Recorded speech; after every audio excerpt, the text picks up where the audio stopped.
Women are trapped in abusive situations due to the housing crisis, a new report has found. The report by the National Women's Council warns that a shortage of housing in Ireland is contributing to crisis levels of violence against women.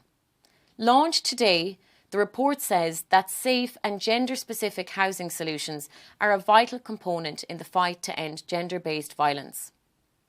It finds an inextricable link between homelessness and domestic, sexual and gender-based violence and calls on authorities to recognise and act on this information.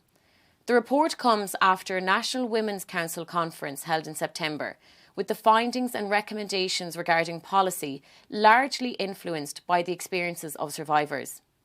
The recommendations made in the report include cooperation between agencies to provide a multidisciplinary approach to supporting victims, as well as the guarantee of secure, emergency and long-term accommodation. The lack of affordable housing, particularly for migrant women and international students, was forcing them into overcrowded and unsafe situations, in some instances entering sex-for-rent arrangements, the report found. You can follow this story on the Irish Independent.